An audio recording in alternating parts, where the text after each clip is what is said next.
It's every woman's dream to lose belly fat and have flat tummy and slim waist, da da da da da. But not for people like me. I have a whole lot to think about and to worry about some belly fat. But if you do, stick around because I'm going to be telling you, I'm going to be giving you both science facts and tips to help you lose that belly fat. Okay, hey guys, it's your favorite home gym girl, Maria Daniel, and you're welcome back to another chit chat video with me. Except this time it's more educational. Okay, if you're ready, let's get to it.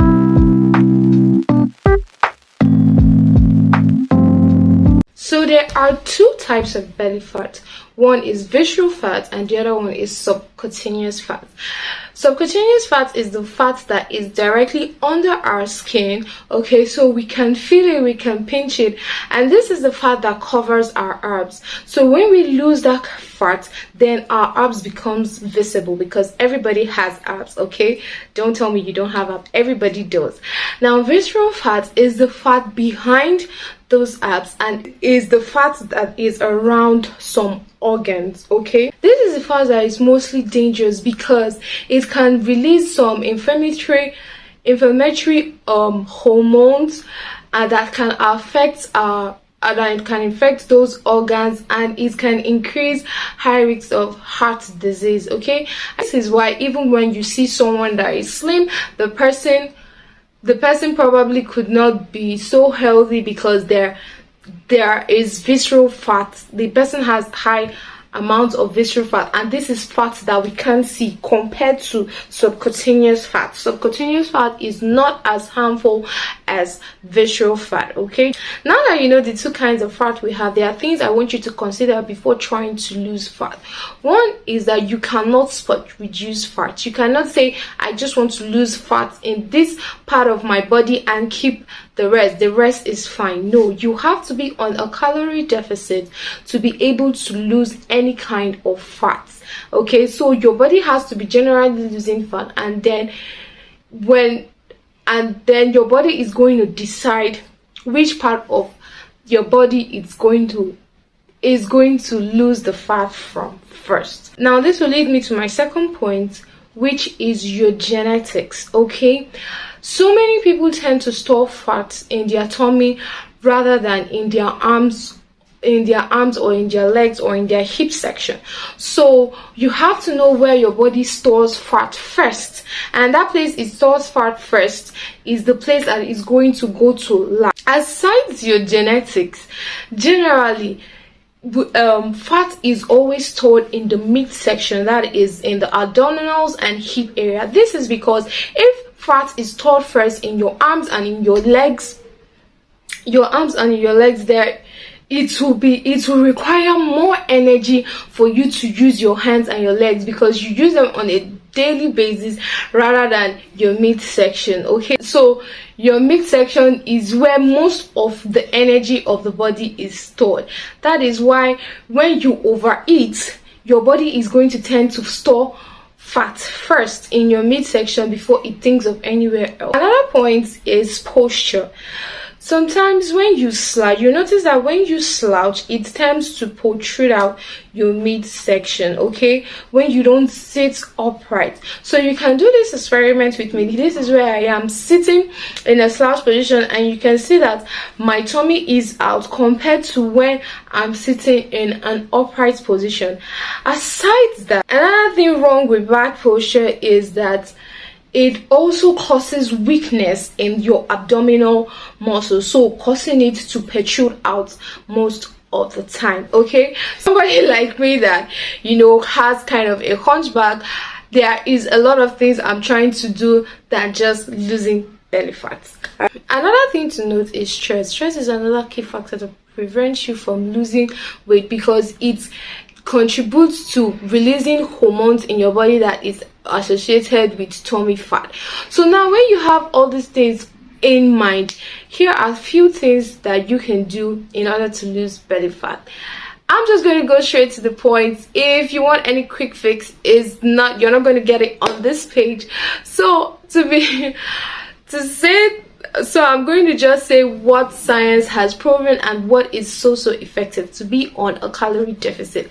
Like I said in my previous video, that to be on a calorie deficit is when you consume less energy than you burn. Less energy. I did not say less food before you go and start cutting or doing things that I did not send you to do. Okay, so you are consuming less energy than and you burn more energy. Okay, so there are so many apps that help you, because this can be different for everybody, even though yes, there is a standard number, but then again, because people are different, you still have to go the extra mile to find out what calorie you're already consuming and how you can reduce it to effectively burn more. This another tip is that you should reduce the amount of sugar you take, both refined and most of this sugar can be seen in refined or processed food, whether it's sweet, whether it's junk food, whether it's already processed and refined. So if you can be able to cut down or limit the amount of sugar you take into your body, it is going to help you, especially if you want to lose your tummy fat. Okay, the last is the combination of workouts you do, which is both cardio and weightlifting. Okay, so if you want to reduce belly fat, you should be on a plan that has both cardio and weightlifting in it. And I've said in the previous video, this is because because cardio focuses mainly on weight loss in general, as compared to lifting, which helps you build lean muscles. And you know that muscles burn energy and calories when you are stressed. So the more muscles you have, the more energy you burn or you use when you are resting or when you are not exercising. Okay, this is everything as a beginner you need to know. I like to keep this kind of videos short so that you are able to understand at least the basics. Okay, so these are the major things you need to understand about belly fat and you should also know that there is no shortcuts or quick fix, because in the end of the day you might regain that fat back and you have to start all over from square one. So you just have to be patient with yourself.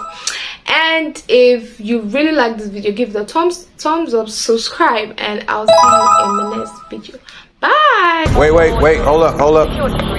Now, like I earlier said, that there are two types of fats, visceral and subcutaneous.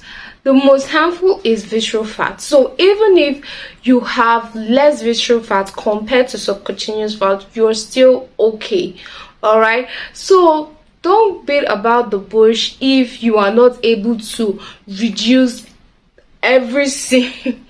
If you are not completely and totally reduce the amount of fat in your belly, it's still okay. Just ensure that you have a healthy lifestyle that will help you keep all these things in check. Okay, like, because right now I have not, because of so many things that are happening, I have not been consistent with working out and eating. So definitely my tummy is going to look bigger, but I noticed that once I get back into my routine, it's going to look slim. As far as you know that 80% of your lifestyle is healthy and you're tending towards a healthy weight, you make sure that even though you look slim, that things inside you are not.